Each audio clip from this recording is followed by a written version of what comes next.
Have you ever gone online and you've heard people raving about a certain product? And they'll usually start with, you need to try this product, or this product is going to change your entire life. So you're convinced, you're like, okay, well, I don't really need another lip gloss, but this lip gloss is apparently meant to change my entire life, so I'm gonna go give it a go. Like all my problems, they're gonna go away with this lip gloss. So you go and buy the gloss and you try it on, and it's shit house.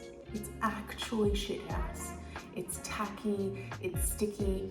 Every time you like purse your lips, it just sort of glugs together. And you're like, who the hell thinks this is the best lip gloss in the world? Oh, PS, it was $79. Now I don't have any money for the week. I can't afford food. Oh, but I've got this gluggy ass lip gloss. And that's pretty much how I feel about pretty much anything that's recommended to me on TikTok, whether it's like places I should eat, how I should have my coffee, products I should buy. You know, they always make the expectation up here, and it's kind of like always down here.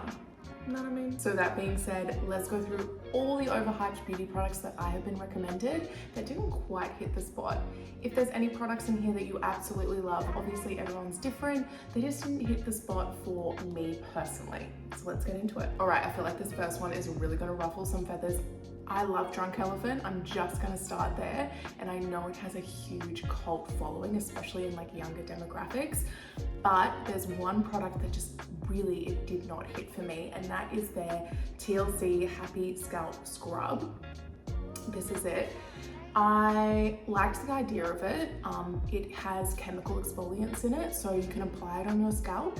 You wait 10 minutes and it should like chemically exfoliate as opposed to physically exfoliate, which is what some scrubs do. I'm a little bit biased. I prefer physical exfoliants over chemical, just because I feel like they get rid of that buildup quicker. And I have scalp psoriasis, so I like to sort of get the flakes away.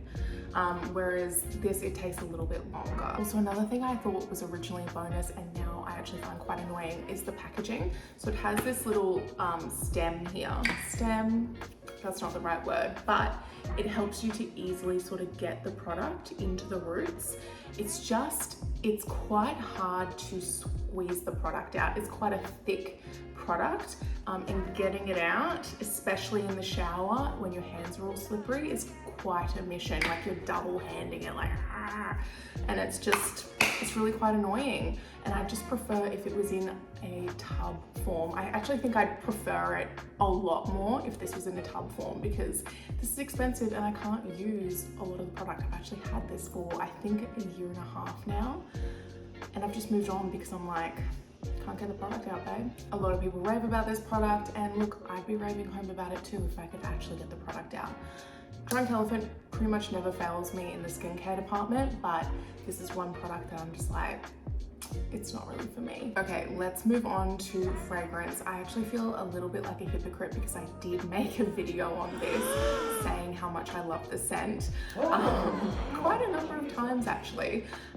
It's just that everyone now wears this scent and you can't go down the street without smelling it. It's the Baccarat Rouge 540. I have the small one in the, how many mils? The 1.2 fluid ounces, 35 mil. So I have the small one, and I believe this cost me, God, I want to say like $200 and something for this tiny bottle. If you asked me a couple of years ago if this was worth it, I would say yes. I love the smell so much. So beautiful, so classy. You've got to get it 100% worth the price. Now, I don't think so, just because I don't want to be one of those people that's like, I need to smell original. But I want to smell a little bit more original than this. Do you know what I mean? You know what it's like? It's kind of like, you know, Victor and Rolf Flower Bomb or Santal 33, really stunning fragrances, but everyone starts to wear them and it kind of diminishes how nice the fragrance actually is. And also there's a lot of dupes of this out now. So there's the Ariana Cloud perfume that pretty much smells exactly the same. And then there's the Sol de Janeiro dupe as well, the body mist. And it's just getting a little bit too popular for me. And I just feel like the biggest wanker to be like, oh, I am not wearing this anymore. But I clearly am going to have to because I haven't gotten through the bottle. So I'm still gonna have to wear it. So that's why I do think it's an overhyped product, is just because everyone wears it now, but wear whatever you want. Can you see me sweating? I'm sweating. I know I'm a hypocrite. All right, next up we have the Morphe Continuous Setting Mist. This is also going to annoy some people because people cry rave over this. They are faithful to the Morphe Setting Mist. But if you follow me on TikTok, which you should, I actually do a series where I compare all the viral setting sprays to see which one's the best. And this really performed quite poorly compared to all the other setting mists, especially for how popular it is. So I was very confused as to why so many people love it and why it has such a cult following. I used to hate the smell of it, but when I repurchased this one, they must have reformulated because it doesn't have that same sickening watermelon smell. It just sort of smells like nothing now. But it's really quite crap. Like it doesn't keep your makeup on. So sorry, not sorry. All right, we're keeping it in the mist family and we're going in with the Tatcha Luminous Dewy Skin Mist. This is $79 at Mecca. That's a lot of money for a 40ml bottle of what is essentially, to me, it feels like water. It says to do 2 to 3 spritzes onto the face for a boost of hydration and glow under or over makeup. When I use this, it's really refreshing. But I don't, do I? Do I look better? Wait, let me just have a little look at like the before and after. No, I look exactly the same.